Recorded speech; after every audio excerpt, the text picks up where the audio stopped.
this project, this situation, this experiment is getting bad. You can't take fire in your bosom. I don't quote the Bible. I just give examples of truth. You can't stick your hands in the fire and not get burned.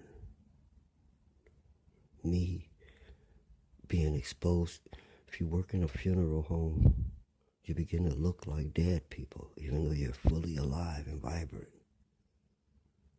Well, working with crazy people will make you look like you're one of them.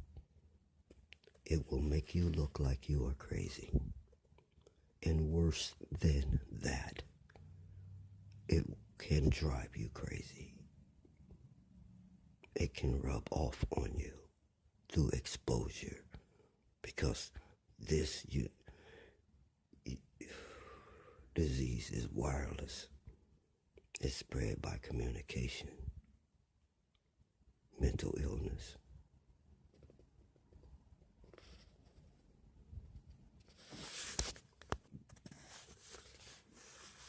Anger is a form of insanity, temporary insanity. Day by day, I feel it trying to take hold in me. The constant irritation and aggravation and insults and inconsiderations that I'm exposed to. I disagree with them. They don't feel good to me. They're contrary. That disagreement, that uncomfortableness is creating anger. How do I know? I'm ready to kick dogs. I'm killing bugs. That don't sound like a big deal. I don't kill anymore. Nothing that I can avoid. Can't help all the little microgerms that I'm not aware of, that I kill every time I put my foot down on the ground. That's not conscious. It's not premeditated. Seeing a roach, looking for something to kill it with, tracking it down, chasing it down and killing it, that's murder. See, this is how the law works. You can't claim self-defense if they were running away. You can't claim you were in fear for your life when they were running. That means someone could do something to you and you pull a gun and they run. You can't kill them for it. Because where's the threat at if they're running from you? And the only way you can kill someone and get away with it is in self-defense. You can't claim self-defense if they're running or unarmed or haven't laid a finger on you. So it's tricky. So I don't kill bugs. Let me tell you, you can wrap your brain around this, why you should not kill those creatures. Or you're going to kill the roach, the spider, the flea, or whatever, because it's smaller than you. It can't stop you. It's bothering you, and you're a god over your house, the sidewalk, the park, wherever you at. You decide what gets to live and what gets to die. If it gets in your way, it dies. If it inconveniences you, it dies. Let me tell you about roaches and flies. How do you know there isn't 9-foot creatures with a brain that is intelligent, that looks just like those creatures, who would not take that offensively? Like, if they'll kill them, if they hate them, or if they feel that way about them, they're going to feel that way about us. Because we look just like that. They're going to say we're ugly and we're nasty, and they're going to try to kill us. But you too much of a coward for that. If that roach was as big as a lion, would you be so bad? Would you be so bold? Stomp on you. Would you stomp on it then? Would you run for your life? If those flies were big as cars, how bad would you be?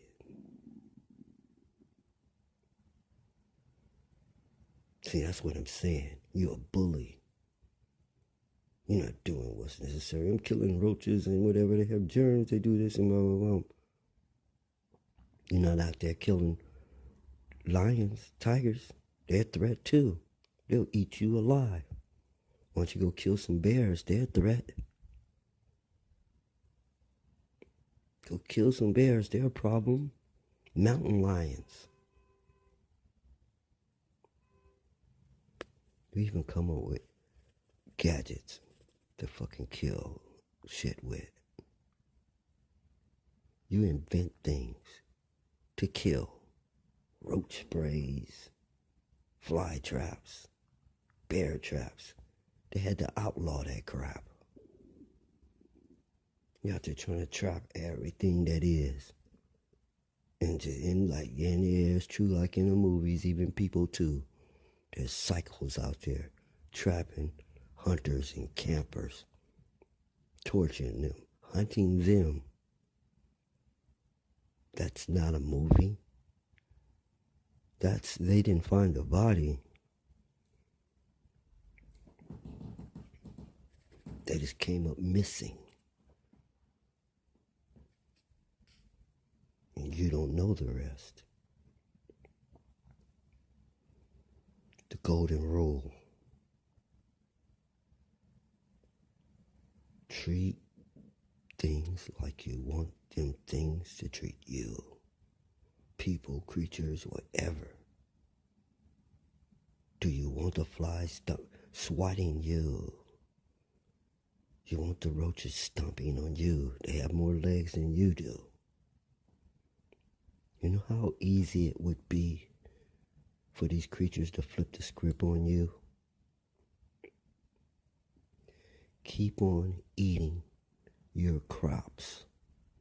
See, the food you eat, they're cloning it. They're injecting it with something that makes it grow super fast. It's supposed to take 3-4 months to grow. 1 month, it's ready. It's in the store. I'm for real.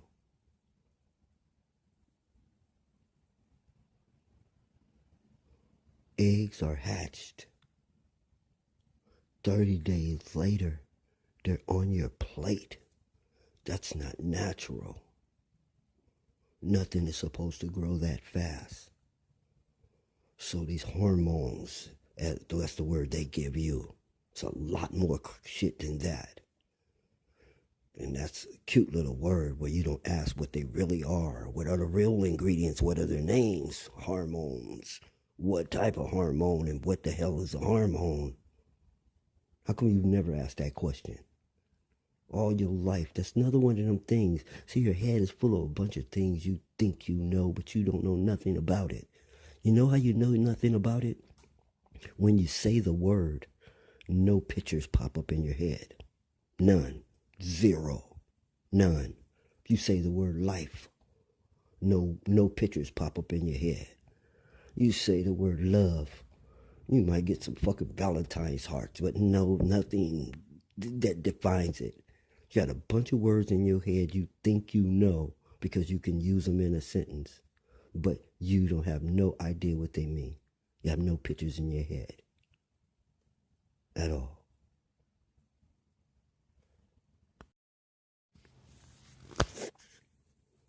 Do not kill. That's the point. You can be killed. You're being fed things that are making you age fast because they were designed to make the meat and the vegetables you eat grow fast. So they're making you age fast. You don't even know what hormones mean? You think you got a general idea, but you don't know what it means. You have no picture in your head. Now, if it makes you grow fast, if it's got 7th grade boys with mustaches and beards, do you understand? And middle school girls fully developed breasts and having periods and babies. What do you think it's doing to the bugs that are eating it? The only reason you haven't felt this in a big way is they're killing the bugs, as many of them as they can. And there may be a little bug leg or something in your tomato sauce, but it's dead. The ones, not enough of them get away. But I'm telling you, some did. And they're down low, growing super big, super smart. They're watching and avoiding traps and sprays. You don't think this is real? You think it's sci-fi? Look, here's the latest developments. You can stomp and hit these insects, and your first attack has no effect. You didn't damage the fly or the roach at all. You're like, what the hell? I hit the thing with everything I had, and it just jumped up and kept running. Okay? They have learned to avoid you. They have learned to crawl across the roof, position themselves over your meal, and bomb dive into your plate. That takes intelligence, planning, and stealth. Okay? They're getting smarter. Flies have learned to play possum. You whack them and cack them, and they go there with the tongue hanging out and legs looking all deformed and everything. They've learned to assume the position. You say, aha, I got his ass. And you walk away. Now, if you go back and check, you'll find out that this fly is gone, that it just disappeared. You know what I did? I stayed and watched it. The fly played dead for almost 10 minutes, and it jumped up good as new and flew off.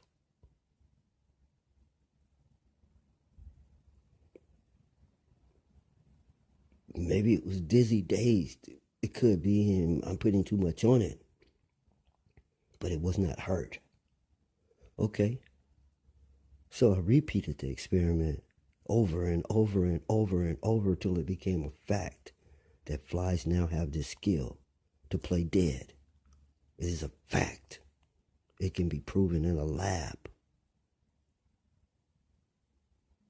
Okay?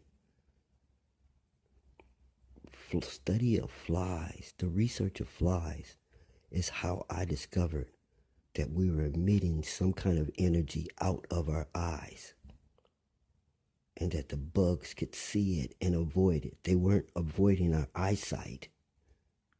They were avoiding these beams we were shooting out. That's why they would seem to disappear sometime in midair, because our eyes were like searchlights scanning all everywhere, and all they had to do was like a ninja stay out of the field of vision. They even calculate how fast your eyes can move. They calculate the speed of these searchlights, where they can avoid them, zoom around them, flank them. These are intelligent creatures. They're not worthless little insects that mean nothing and have no value and nothing because you're big and you're a god. You inconvenience me, you die. You get in my way, you die. It's easy to say to a fly, but I don't even think your punk butt will take on a buzzard. let alone a pterodactyl or something. So you're not ready for giant insects.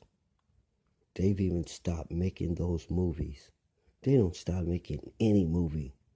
They keep remaking it because they don't have any imagination.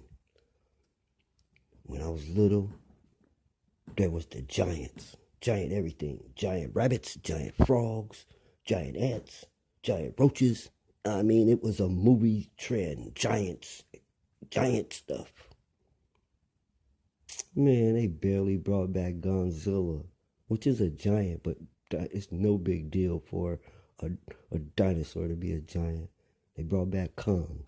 Okay, that's really, really, really big monkey. All right, it's too believable. What I'm talking about, when I was a little kid, they made giants of every creature that was. If no one made a movie about it, it's Night of the Lepus. You know, the spiders, the giant spiders, the giant ants, everything. Then they stopped. You know, I know you don't believe in time travel, but you want to believe in the tree god and the volcano god. But you don't want to deal with science of inevitability, that it's going to happen someday, and when that day happens, they're going to come back to here, which means they're already here.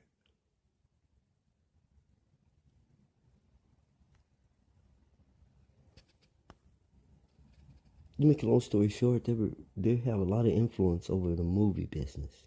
It's their way of sending messages, of changing the timeline by changing the minds of people, because media makes their mind. That's not really known now. It's known, but it isn't a commonly known thing like it is in the future.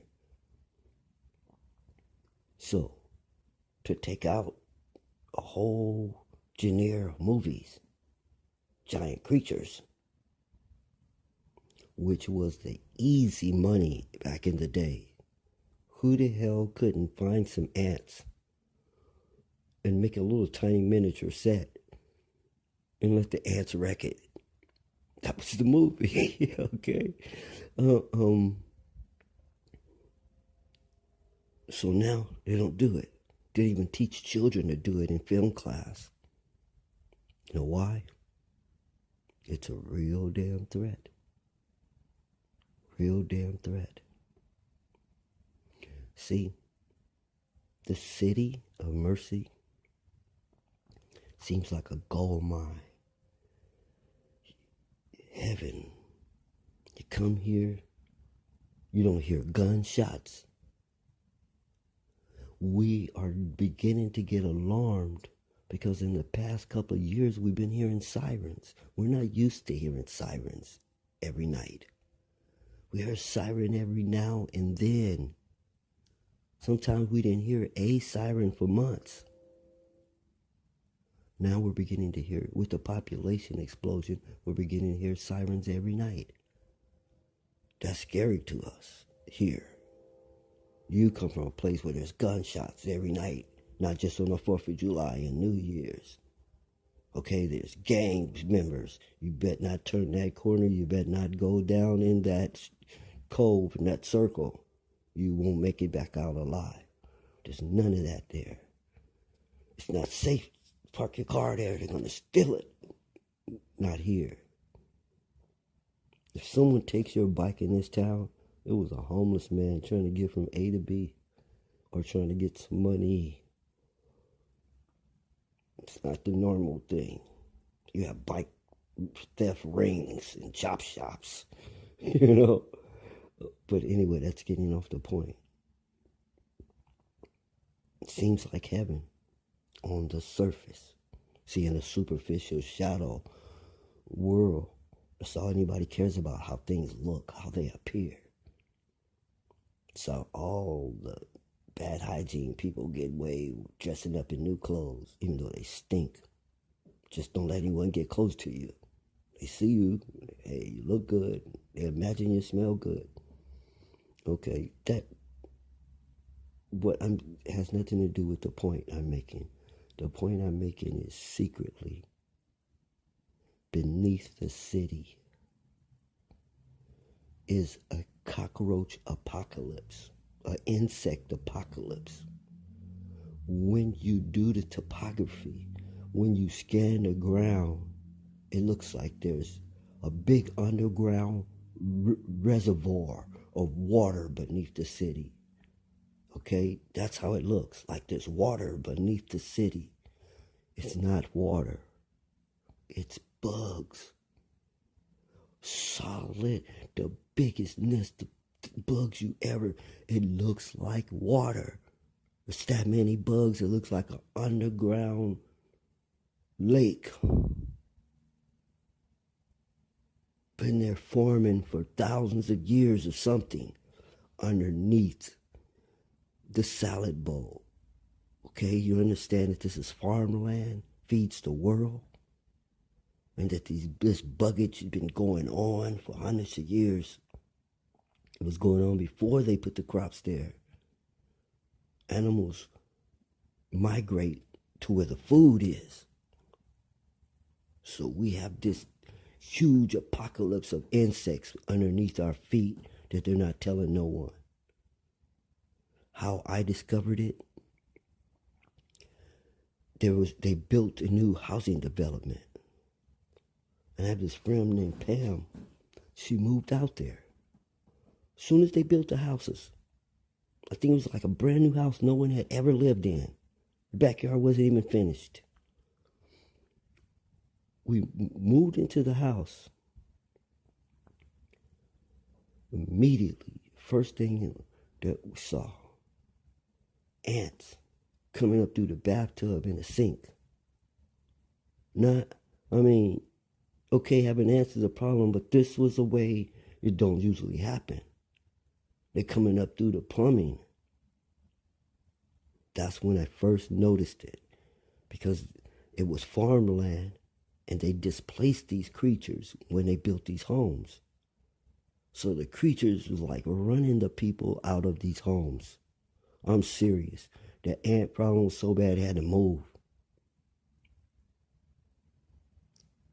In some places, those things you call water bugs, that's what I'm talking about, is the biggest bulk. You see them everywhere. Where do you think they're coming from? This is New York. We don't have subways. We have sewer systems. And those men, we don't have debris like that for these guys to be flushing out the sewer systems the way they're doing. They don't flush them out where we can see them. They flush them down somewhere away from us. We just see the water part. The bugs are clogging up the pipes. So when you're drinking your water, the reason, they tell you the water ain't safe. They're not being completely honest to you why the water isn't safe. There's bugs swimming in it. The bugs get caught by the filters and don't make it into your sink. But now you're drinking bug juice, not water. You're drinking bug soup, water in which bugs have been soaking in. Oh yeah, I would think that water's not good for you. But I don't think anyone could tell you that, because no one would ever pay another water bill.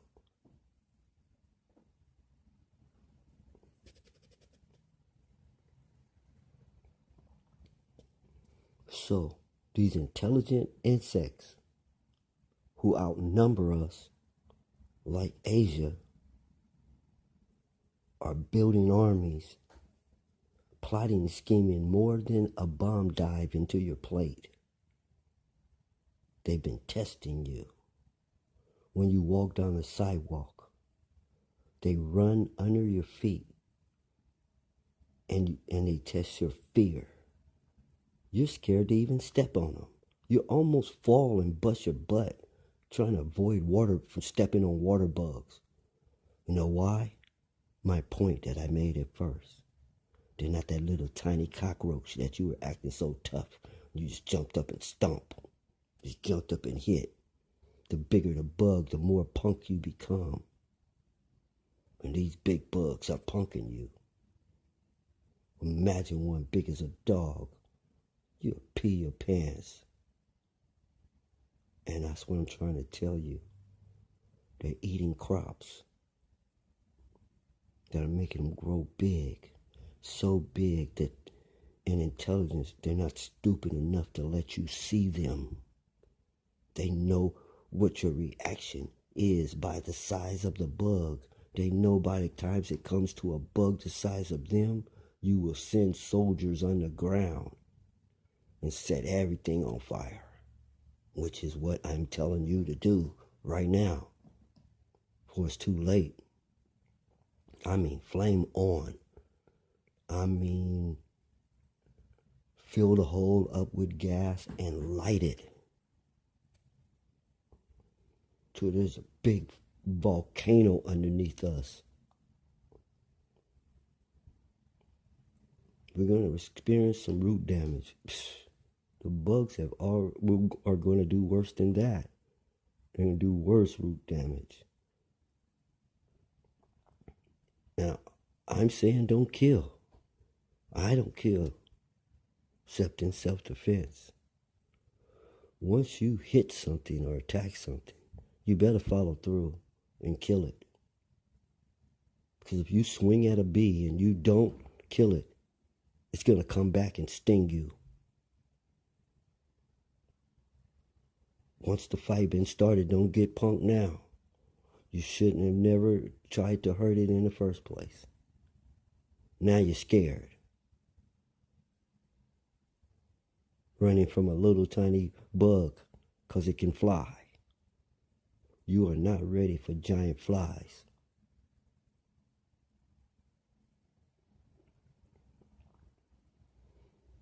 So it was even told. You know, they have all kinds of prophecies and myths and stories. Let me pick one. What's your favorite? Your favorite book, the Bible. Okay, here's what it'll take for your prophecy to come true. Piss Korea off. They fire missiles at us. They're going to try to hurt us. California is one of the main ways to do it. If a missile hits this valley, it's going to open that bottomless pit beneath us.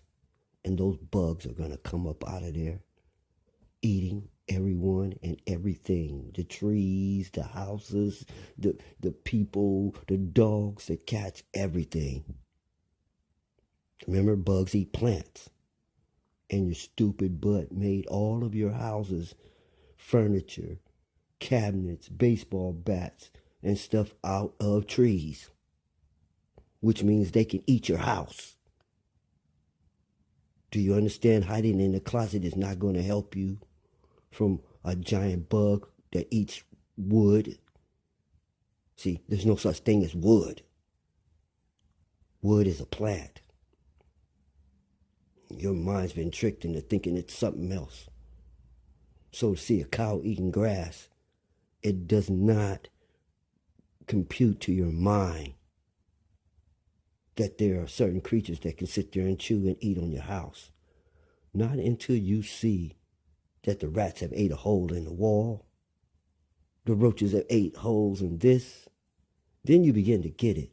All that stuff that you see the bugs eating holes in came from plants.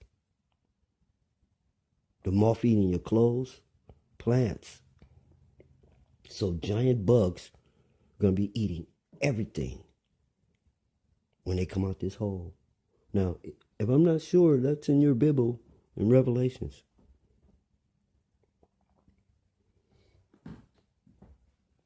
Now you think this is just some FYI things that make you go, No. This is an urgency broadcast. Just like the quake. Crack the crumbs. You have started a fight and created a problem, insectoid problem. It's going to come back to get you. If you do what you normally do and think you're going to just get away with it, that you can do whatever you want and just go on about your business, all those things are coming back to haunt you. Everything you ever did.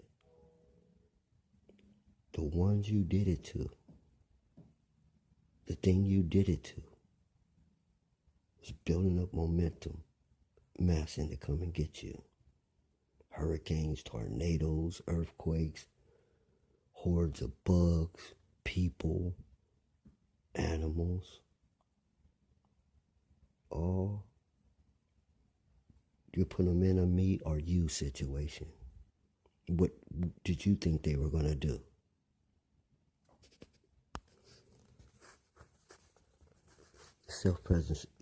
This self-preservation society, we want to live. I, for one, am going to stay alive. I am one of the ones. It's only me being a servant of all, which makes me make this note to help you save yourself.